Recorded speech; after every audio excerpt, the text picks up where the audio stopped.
Class है RWL का जो दिल्ली पुलिस कांस्टेबल का आज का सेक्शनल मोड है 27 तारीख का, 27 जुलाई 2025 का, उसी का आज हम आपके लिए सॉल्यूशन ले आए हैं ओनली मैथ सेक्शन का।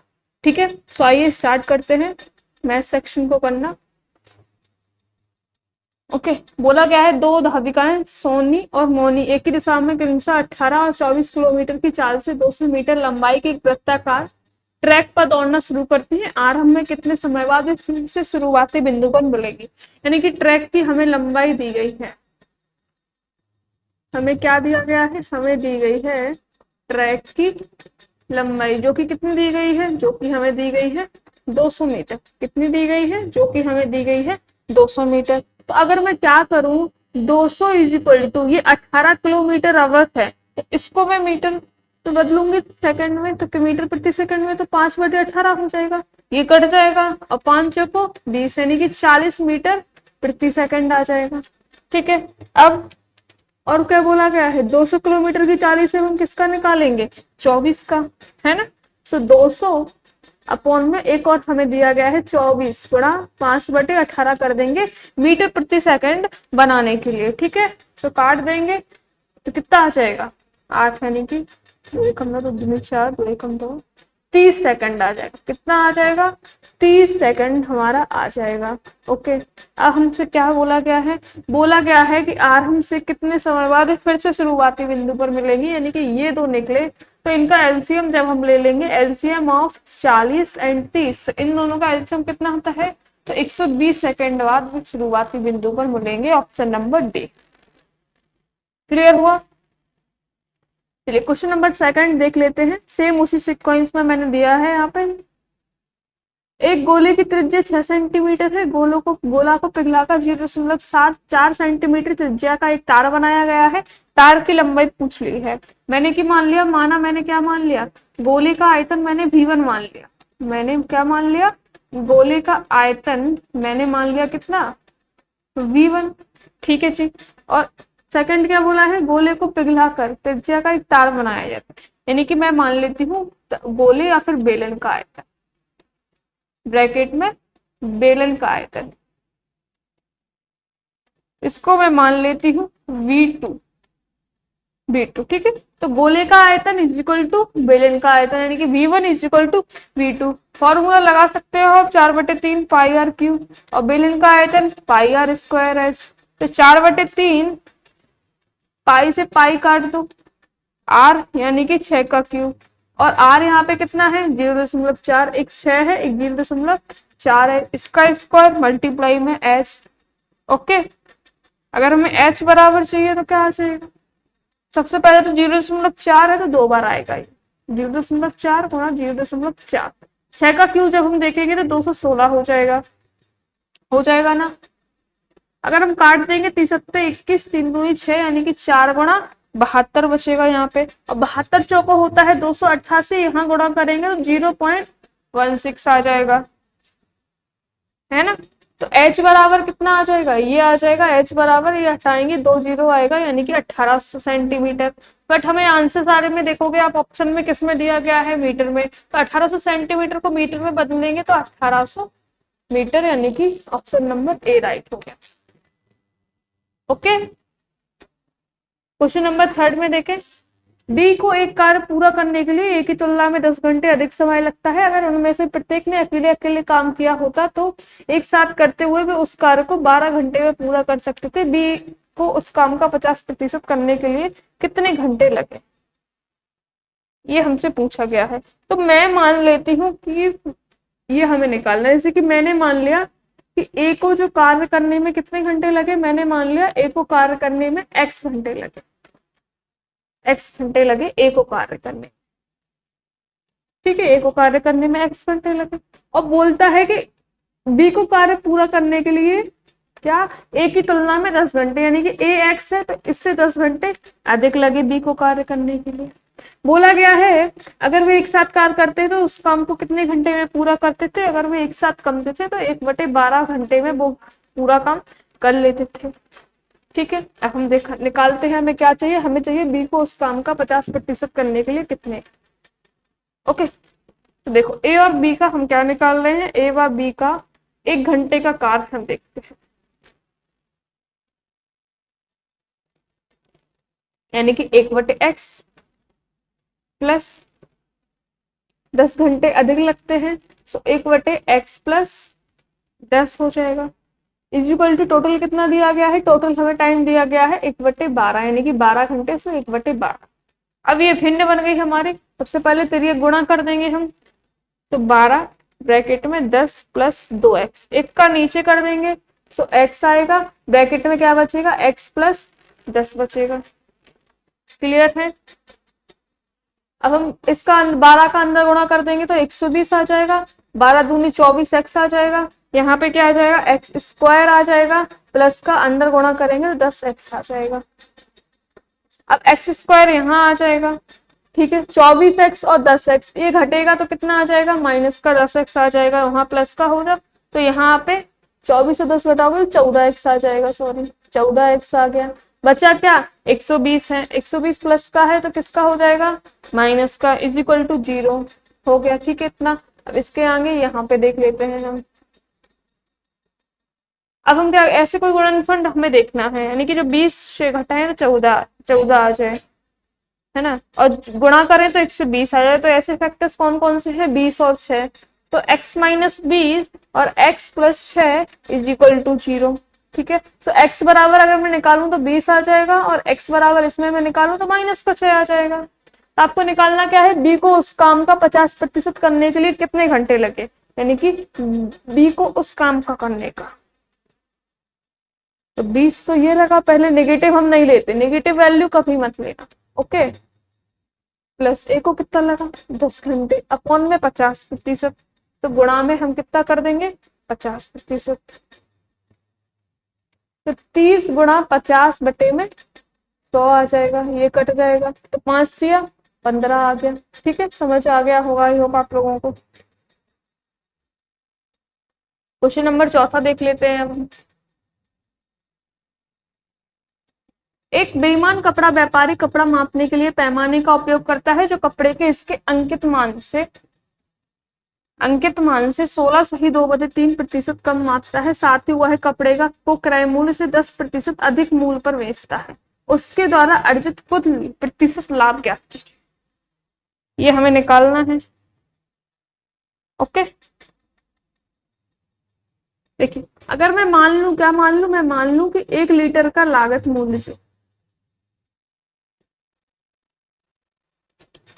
वो मैं 100 मान लूं, यानी कि वो बोल रहा है कि साथ ही वह 10% अधिक में बेचता है, तो जो बेचता है वो 10% अधिक में, यानी कि 110 में बेचता है ना, 110 में बेचेगा, लेकिन वो कपड़ा कितना देता है, वो कपड़ा केवल 1 मीटर की जगह कितना देता है, 10% अधिक मूल्य पर 16.2% कम मापता है, यानी कि 16% कम मापता है, यानी कि वो कपड़ा केवल 84 सेंटीमीटर देता है, बिकॉज वो 16% कम मापता है, ठीक है। सो हमें निकालना क्या है, हमें निकालना है लाभ, तो लाभ क्या हो जाएगा, टोटल हमें कितना, 110 में बेचा उसने, और कपड़ा कितना दिया, 84 दिया, तो घटाया तो 26 आ गया, ठीक है। अब हमें निकालना है प्रॉफिट परसेंट, यानी कि प्रॉफिट आ गया 26, और सीपी कितना है, सीपी है 84, मल्टीप्लाई में 100 कर देंगे, तो ये अप्रोक्स हमारा बनेगा 30.95 की परसेंटेज, सो हम 30% राइट आंसर कराएं,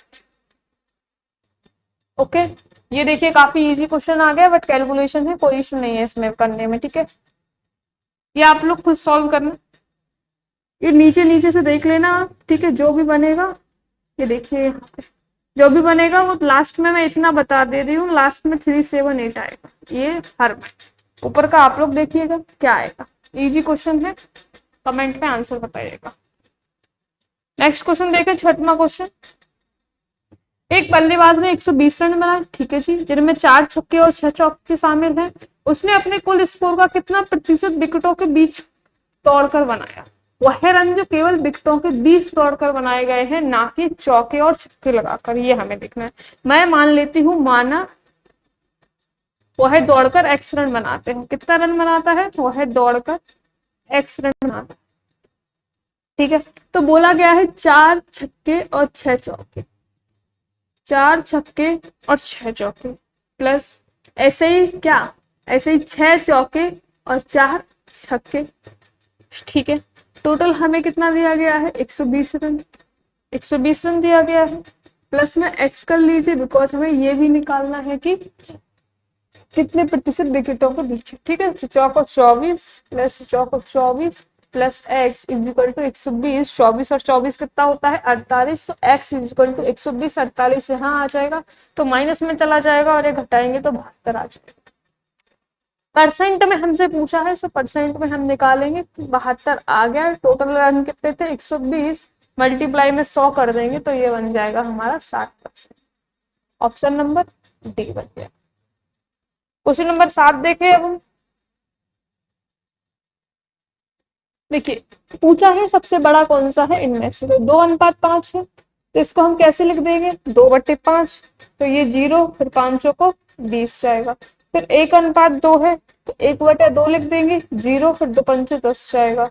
8:15 है, तो क्या लिख देंगे, 8/15। 0 लिख देंगे, 0 आ जाएगा, 15 पचे 75, फिर 3 आ जाएगा, 15 तिया 45। 3:5 लिख देंगे तो क्या आ जाएगा, 3/5 आ जाएगा, यानी कि 0.6। तो सबसे बड़ा अनुपात कौन सा निकल रहा है, यही आर लिख रहा है। क्वेश्चन नंबर 8 देखते हैं। दूध और पानी के 56 लीटर मिश्रण में दूध और पानी का अनुपात 5:2 है। दूध और पानी के अनुपात को 7:2 करने के लिए मिश्रण में कुछ दूध मिलाया जाता है। मिश्रण में कुछ दूध मिलाया जाता है, तो बोला गया है नए मिश्रण में मौजूद दूध की मात्रा क्या है। 56 लीटर है टोटल, 5:2 में। तो दूध की मात्रा अगर मैं देखूं, दूध की यहाँ पे, तो 56 मल्टीप्लाई में 5 दूध की मात्रा है, टोटल कितना है 7। अगर मैं ऐसे ही पानी की मात्रा देखूं तो 56 ही है। ठीक है, 56 ही है। इसको सॉल्व करना पड़ेगा पहले हमें।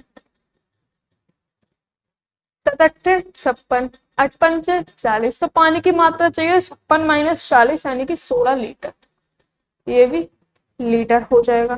ठीक है, अब बोला गया है दूध में मिलाई जाने वाली मात्रा। मैंने मान लिया कि दूध में मिलाई जाने वाली मात्रा कितनी है, एक्स है। तो क्वेश्चन के अकॉर्डिंग देख लेते हैं, दूध और पानी के अनुपात को 7:2 में, यानी कि ये कितना आया, दूध और पानी के अनुपात को 7:2, तो 40 प्लस मैंने मान लिया एक्स अपॉन में टोटल में बटे में हम कितना कर देंगे, ये कितना आया पानी की मात्रा आई 16 इज इक्वल टू, ये बोला गया है दूध और पानी के अनुपात को कितने अनुपात में, 7:2।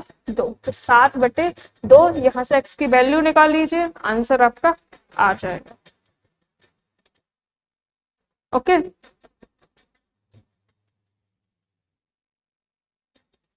ये तो कट रहा है, 2×8 = 16, यहाँ 1 आ गया, तो 40 प्लस x, 8×7 कितना हो जाएगा 56। तो x is equal to 56 minus का 40, तो x इज इक्वल टू कितना आ गया, 16 लीटर आ गया x इज इक्वल टू।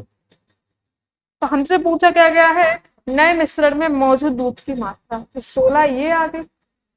नए मिश्रण में मौजूद दूध की मात्रा थी कितनी, 40 थी, कितनी 40, नहीं ये निकल के कितने आई 16, 40 प्लस 16 यानी कि 56 लीटर। क्वेश्चन नंबर 9 देखें अब हम। बोला गया 30 कर्मचारियों और 5 प्रबंधकों का औसत वेतन इतना है। इतने वेतन वाले एक प्रबंधक को एक नए प्रबंधक द्वारा बदल दिया जाता है। यदि अब औसत मासिक वेतन इतना हो तो नए प्रबंधन का मासिक वेतन ज्ञात कीजिए। यानी कि 30 कर्मचारी और 5 इतने वेतन के साथ। ठीक है, तो ये है 80,000 मल्टीप्लाई में कितने जुड़ रहे हैं, 30 जुड़ रहे हैं और 5 जुड़ रहे हैं, यानी कि 35 लोग जुड़ रहे हैं। 80,000 का 35 में गुणा करेंगे तो 0 तो आएगा 5 और 28 आ जाएगा। ओके, अब क्या बोला गया है, इतने वेतन वाले एक प्रबंधन का एक नए प्रबंधन द्वारा बदल दिया जाता है। यानी कि नए प्रबंधन को हम क्या मान लेते हैं, x मान लेते हैं। तो इतने प्रबंधन तो थे पहले, इतने प्रबंधक तो थे ही पहले, उसमें 18,000 और, तो माइनस का बदल दिए गए, तो 18 1 2 3 4 180,000 माइनस का x, मतलब ये हमने इतना मान लिया था। इज इक्वल टू में क्या, यदि अब औसत मासिक वेतन कितने हैं 78,500 है हो जाता है, तो नए प्रबंधन का मासिक वेतन ज्ञात कीजिए। वैसे टोटल लोग कितने हैं 35 ये है। अब हमें इसको सॉल्व करना है, कुछ नहीं है, कैलकुलेशन बढ़ गई है, सॉल्व करना है बस अब हमें।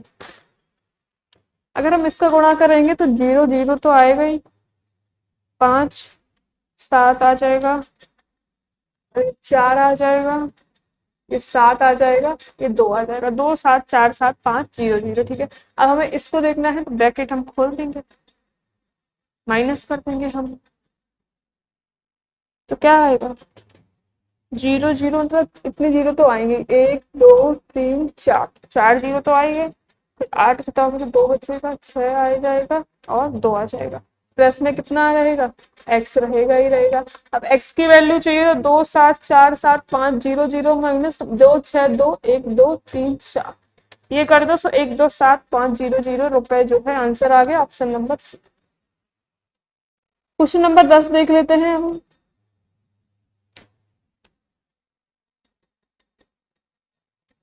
क्वेश्चन नंबर 10 बोला गया हो छोटी से छोटी संख्या ज्ञात कीजिए जिससे विभाजित करने पर शेषफल क्रमशः ये है। तो आप तो ऑप्शन से बाई बाई बाई 1 बाई 1 तीनों को देख सकते हो डिवाइड करके। ठीक है, अगर नहीं देखना है तो आप जो है मैं बता देती हूँ उस मेथड से कर सकते हो।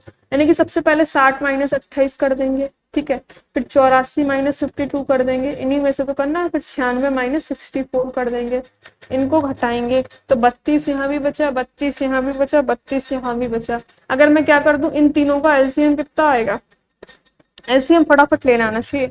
60 का हो जाएगा 12 गुणा 5, 84 का हो जाएगा 12 गुणा 7, 96 का हो जाएगा 12 गुणा 8, यानी कि टोटल जो एलसीएम क्या बन जाएगा फिर 12 गुणा 8 गुणा 7 गुणा 5, यानी कि 3360 बन जाएगा एलसीएम इनका, 3360। और ये संख्या कितनी आ रही है 32, तो 3360 माइनस 32 यानी कि 3328, ये ऑप्शन नंबर डी बन जाएगा। क्वेश्चन नंबर 11 देखते हैं। एक निश्चित अवधि के लिए किसी निश्चित दर पर निवेश की गई 60,000 रुपए की राशि जिसका ब्याज वार्षिक संयोजित होता है बढ़कर इतना हो जाता है, उसी दर पर आधी अवधि के लिए उस पर राशि को निवेश किया जाता है, तो वह बढ़कर कितनी हो जाएगी। अगर मैं मान लूं बढ़कर वह 2t बन जाएगी, तो फॉर्मूला क्या कहता है, a equal to p 1 plus r बटे में 100 की पावर 2t। मान लो ये हो जाए तो a कितना है 6 3 63,654, पी कितना है 60,000, 1 प्लस आर बटे 100 की पावर 2t, ये बटे में आ जाएगा 63654 अपॉन में 60,000। ठीक है, ये बटे में आ जाएगा, और यहाँ क्या बचेगा 1 प्लस आर बटे में 100 की पावर 2t, यहाँ पे ये बचेगा ना। अगर मैं 2 ये हटा दूं, पहले तो इसको काट लेते हैं, तो 2 एकम 2 0 तो 6 0, ये आ जाएगा, यहाँ भी काट लेते हैं तो क्या आएगा 3 से कट जाएगा, यहाँ पे हम काटेंगे तो 5 एकम 5, हाँ ये आ गया 5 से कट गया। ठीक है, ये आ जाएगा। अब हमें क्या करना है, अगर हम इसका स्क्वायर रूट हटा देंगे तो स्क्वायर रूट कहाँ पे आ जाएगा, स्क्वायर रूट आ जाएगा यहाँ पे। अब आपको इसका स्क्वायर रूट पता होना चाहिए, ये तो होता है 103, 103 का है ना, और ये होता है 100 का, ये बन गया इजी। क्या निकालना था, अवधि के लिए उस राशि का बढ़कर कितनी हो जाएगी, तो P is equal to 1 plus r बटे में 100 इज इक्वल टू टी। तो P कितना है 60,000 गुणा में 103 बटे में 100, 1 प्लस आर बाई 100, ये निकल के आया ना हमारा, 0 से 0 काट देंगे, 600 का गुणा 103 में कर देंगे, लास्ट के 2 0 आएंगे, तो ये answer option number A. Question number 12 देख लेते हैं अब इसी के साथ हम। बिंदु एस से एक रेलगाड़ी 6:30 पर के की ओर 90 किलोमीटर घंटा, ठीक है, चाल से चलना प्रारंभ करती है, 7:30 बजे के से बिंदु एच की ओर 72 किलोमीटर की चाल से चलना, जे पर 11 बजे मिलती है, तो एच जे तथा के जे की दूरी का अनुपात आपसे पूछा गया है। अगर मैं मान लो पहली रेलगाड़ी को, अगर बोलूँ मैं पहली रेलगाड़ी को एच से जे तक जाने में लगा समय, एच से जे तक जाने में लगा समय, तो कितना लग रहा है 5 घंटे लग रहा है, लगेगा ना, ऑटोमेटिकली 5 घंटे लग जाएगा, 6 से 11, एच से जे जाएगी तो 5 घंटे लगेगा, 6 से 11 आप देखोगे। अगर मैं दूसरी रेलगाड़ी को बोलूं यानी कि के से जे, के ये है, जे ये है, 7:30 से 11:30 तो कितने घंटे लगा, टोटल लगा 4 घंटे, 4 घंटे लगा। तो दूरी बराबर का हो, दूरी डिस्टेंस बराबर दूरी बराबर चाल गुणा में समय, चाल गुणा में समय। ओके जी, तो चाल कितनी दी गई है हमको, चाल हमें दी गई है 90 के रफ्तार से जा रही है, वो भी कितने घंटे, 5 घंटे लग रहा है। ठीक है, अनुपात लगा देंगे, और ये कितनी स्पीड से जा रही है, 72 की स्पीड से, और टाइम कितना लग रहा है इसको 4, यानी कि मल्टीप्लाई कर देंगे तो 25 अनुपात 16 ये बैठेगा हमारा option number B. Question number 13 की ओर आगे बढ़ते हैं हम। बोला गया है दो संख्याओं का अंतर 15 है और एलसीएम और एचसीएफ इतना है, उनके व्यस्तक्रमों के बीच का अंतर ज्ञात कीजिए। संख्याएं हमेशा मान लिया करो एक्स और वाई, ये दो मान लिया करो। बोला गया है इनका डिफरेंस जो है 15 है, और इनका एलसीएम और एचसीएम का जो गुणनफल है वो कितना है, 3 गुणा 108 है। या फिर हम एक्स गुणा वाई में संख्या ये मानी है तो हम यही लिख देते हैं एक्स गुणा वाई है, ये हमने माना है। तो एलसीएम एचसीएम कितना दिया गया है, 108 गुणा 3 इज इक्वल टू एक्स गुणा वाई। अगर मैं एक्स वाई की बात करूं तो क्या आ जाएगा, 108 गुणा 3। इसको इक्वेशन नंबर 1 मान लेते हैं, इसको इक्वेशन नंबर 2 मानते हैं। अगर हम इन दोनों को भाग कर दें तो x माइनस वाई के बटे में एक्स वाई आ जाएगा, और 15 के बटे में क्या आ जाएगा, 108 गुणा 3, तो 3×5=15 आ जाएगा। अगर मैं इसको क्या कर दूं, 1/बाय आ जाएगा, 1/x आ जाएगा, तो 5 बटे में कितना बचेगा, 108 बचेगा ये। तो यही हमसे पूछा गया है व्युत्क्रम, यानी कि ये आंसर आ जाएगा option number B. Question number 14 की ओर चलते हैं हम। बोला गया है राधा ने 19,200 का ऋण लिया जिसमें 4% वार्षिक साधारण ब्याज पर और शेष 7% वार्षिक साधारण ब्याज पर दी। उसने 5 साल के बाद ब्याज के रूप में इतने का भुगतान किया। ब्याज की दो अलग अलग दरों पर उधार ली गई धनराशि ज्ञात कीजिए। उसने ऋण कितना लिया, उसने उधार कितना लिया, राधा ने लिया 19,200, इतना उसने उधार लिया। ठीक है, अब बोला है राधा द्वारा कितना ब्याज, 4% ब्याज लिया गया है ना, 4% धन लिया गया है, कितने का, 7% से धनराशि यानी कि एक्स का 7% और साधारण ब्याज पर लिया, माइनस हम लिख देंगे लिया गया धन, लिया गया धन। और ये कितना है टोटल 19,200 माइनस का एक्स। तो हम कर देते हैं सॉल्व, सॉल्व भी करना है बस हमें कैलकुलेशन सही करके। तो क्या हो जाएगा, एक्स है गुणा 4 गुणा 5 साल के लिए लिया है अपॉन में 100 आ जाएगा, प्लस 19,200 आ जाएगा, माइनस एक्स आ जाएगा, गुणा में कितना 7 साल, 7% वार्षिक ब्याज से 5 अपॉन में 100, यानी कि कितना आ जाएगा 55 आ जाएगा।